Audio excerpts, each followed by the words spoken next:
Bon samedi, j'espère que vous allez bien en ce début du mois de mai. Écoutez, aujourd'hui dans les lectures de Stéphanie, je vais vous parler d'une auteure qui est très prolifique, qui a écrit plusieurs livres à succès. Souvent, les gens vont lui dire « tes livres ont transformé ma vie ». Alors, vous ne serez pas surpris de savoir que je vais vous parler d'un de mes livres aujourd'hui. Alors, je me trouve bien drôle ce matin.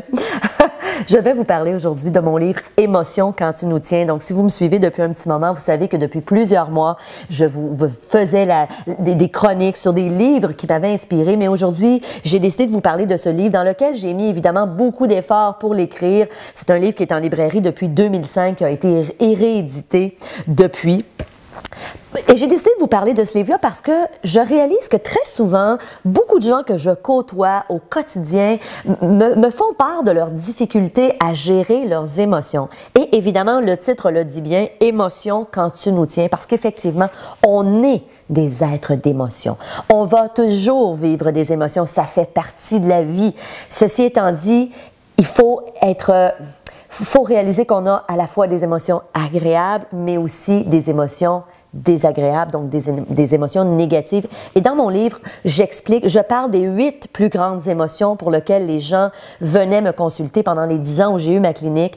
Et évidemment, vous ne serez pas surpris d'apprendre que je parle dans ce livre-là du stress, de la culpabilité, de la jalousie, de la dévalorisation, du découragement, de la colère, de la révolte et de la tristesse. Donc, je parle de ces 8 émotions et des émotions qui font partie de la même famille. Donc, par exemple, quand je parle de la colère, il y a des gens qui vont appeler ça de l'irritation, de l'impatience, de la rage. Quel que soit le nom que vous donnez, sachez que ça fait partie de la famille de la colère. Et ce qui est intéressant de réaliser, c'est qu'on a le pouvoir de contrôler nos émotions. Et il suffit de le décider. Et très souvent, lorsque je rencontrais des gens en thérapie, une des premières questions qu'on me demandait, c'est par où je commence pour être en mesure de, par exemple, gérer ma culpabilité ou ma colère ou mon anxiété. Et je leur disais toujours, le point de départ, c'est d'être capable d'identifier c'est quoi l'émotion ou les émotions négatives que tu vis de façon récurrente dans ta vie. Alors, en m'écoutant aujourd'hui, peut-être que des émotions qui vous viennent en tête. Est-ce que c'est la culpabilité qui fait partie de vos défis au quotidien? Est-ce que vous êtes une personne qui ressent fréquemment du stress au quotidien ou encore de la colère? Ou est-ce que vous avez tendance à facilement vous décourager ou encore à vous culpabiliser ou à vous dévaloriser? Donc, la dévalorisation, c'est cette habitude que beaucoup de gens ont de se taper sur la tête, de se dire « t'es pas assez bonne, t'es pas assez belle, t'es pas assez fine, t'aurais dû agir autre... t'es pas à la hauteur ». Donc, toutes ces phrases-là. Alors, étape 1, c'est d'identifier quelles sont les émotions négatives qui sont le plus récurrentes dans ma vie. Ça, c'est la première étape. Donc, d'être conscient des émotions qu'on vit. Ensuite, à partir du moment où j'ai identifié les 2 ou les 3 émotions que je ressens le plus souvent à des intensités élevées, parce que ça, c'est important. Très souvent, des gens vont me dire, ben moi, oui, ça m'arrive, Stéphanie, à l'occasion de me fâcher, pas d'être dans une colère noire, mais d'être irrité.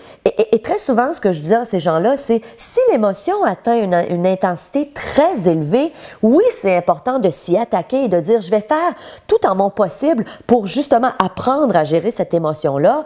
Et évidemment, une des meilleures façons de le faire, oui, ça peut être d'aller consulter, mais aussi d'aller chercher des livres sur le sujet. Alors, je vous parle de mon livre, mais sachez qu'il y a une multitude de livres qui ont été écrits depuis des années sur l'importance de gérer nos émotions, qui vous donnent des outils, des stratégies pour le faire. Alors, étape numéro 1, j'identifie quelles sont les émotions qui sont le plus récurrentes dans ma vie, négatives, et ensuite, je décide, alors vous pouvez les écrire sur un papier, et je décide de m'attaquer à ces...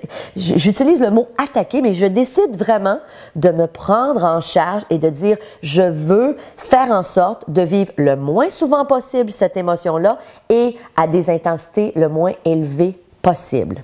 Et évidemment, à partir du moment où on commence à faire ça, l'étape qui suit, c'est d'identifier qu'est-ce qui se passe dans ma tête, qu'est-ce que je me dis au moment où je ressens l'émotion. Et ça, c'est vraiment la base. Ce qu'il faut savoir, c'est que l'approche avec laquelle j'ai travaillé pendant plus de 10 ans en clinique, l'approche que j'explique dans ce livre-là, c'est l'approche émotivo-rationnelle, qui est une approche en psychothérapie qu'on appelle cognitive comportementale, qui vient sous-tendre un des postulats de base de l'approche émotivo-rationnelle, c'est que nos émotions viennent de nos idées, viennent de nos pensées, et que si j'arrive à changer ma pensée ou ma façon de voir la vie ou ma façon de voir une situation, automatiquement, je vais être en mesure de diminuer l'intensité de mon émotion ou je vais être même en mesure de ne plus ressentir l'émotion. Donc ça, c'est très important. À partir du moment où on sait et qu'on devient conscient que c'est pas les autres ou des situations qui m'amènent à vivre des émotions, mais que c'est plutôt mon interprétation, ma façon de voir ce qui m'arrive, automatiquement, je réalise que je détiens du pouvoir parce que si je change ma perception, automatiquement, je change l'émotion. Et ça, c'est excessivement salutaire de réaliser ça parce qu'à partir de ce moment-là, on réalise qu'on est en contrôle. On a le contrôle sur nos émotions. C'est plus les autres qui viennent induire en moi une émotion. Combien de fois on entend des gens dire « Ah, mon patron m'a mis en colère » ou « Mon partenaire de vie m'a manqué de respect et c'est venu me chercher, ça m'a irrité au plus haut degré » ou telle personne a toujours le don de me faire sentir coupable. Arrêtez d'avoir ce discours-là. Les autres ne peuvent pas venir vous mettre dans un état émotionnel négatif. C'est vous, de par votre façon d'interpréter les propos ou les agissements de l'autre qui se laissaient aller à ces émotions-là. Donc déjà, si on réalise ça, on réalise qu'on a le pouvoir sur nos émotions. Et ensuite, étape suivante, c'est évidemment d'identifier c'est quoi. Qu'est-ce que je me dis? Quand je suis en colère ou quand je me sens coupable ou quand je suis dans ma dévalorisation, quels sont les scénarios qui sont toujours les mêmes que je me répète? Donc, par exemple, prenons la culpabilité. Une personne qui se sent coupable a toujours les mêmes phrases dans la tête. C'est « j'aurais pas dû agir comme ça, j'aurais dû agir autrement, j'aurais dû être plus gentille, plus douce ». Et c'est toujours ces mêmes phrases. Et dans le livre Émotions, quand tu nous tiens, j'identifie pour chacune des émotions, chacune des familles d'émotions, quels sont les scénarios qui sont récurrents et qu'on se tourne dans la tête, qui nous amènent à vivre de la culpabilité ou de la colère ou du stress ou de la dévalorisation. Et ensuite, je vous propose comment remplacer ces scénarios pour être en mesure d'avoir un discours intérieur, un nouveau scénario qui effectivement va vous aider à diminuer drastiquement l'intensité de votre émotion parce que c'est le but. J'ai pas la prétention de vous dire si vous lisez ce livre-là, vous n'aurez plus jamais d'émotions négatives, évidemment, mais si on arrive à faire passer votre colère ou votre sentiment de culpabilité ou d'infériorité ou votre jalousie de 10 sur 10 en termes d'intensité à 3 sur 10, déjà on a fait un énorme bout de chemin. Déjà on est dans un état beaucoup plus ressource. Alors, si vous vous reconnaissez comme étant une personne qui a des émotions négatives qui sont vécues de façon récurrente et que vous dites oui, c'est un défi pour moi, allez vous chercher que ce soit mon livre ou n'importe quel autre livre, pour vous aider à gérer vos émotions. Vous avez ce pouvoir, vous avez le contrôle de ce qui se passe dans votre tête. Alors, vous allez reprendre du pouvoir personnel en décidant de ne plus laisser aux autres et aux événements du quotidien venir dicter vos émotions. C'est ce que je vous souhaite. Vous savez, on a un objectif ultime, c'est d'être heureux et être heureux, c'est d'être le plus souvent possible dans des émotions agréables. On veut être en paix, on veut avoir du plaisir, on veut être dans de la joie. Alors, c'est ce que je vous souhaite.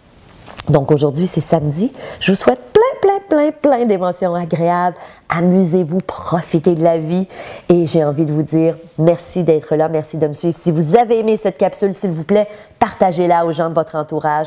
Ça me fait toujours plaisir d'avoir de nouvelles personnes qui m'écrivent en me disant « Ah, j'ai une amie qui a transféré la chronique, donc merci. » Et en attendant, je vous dis bon samedi et on se voit mercredi.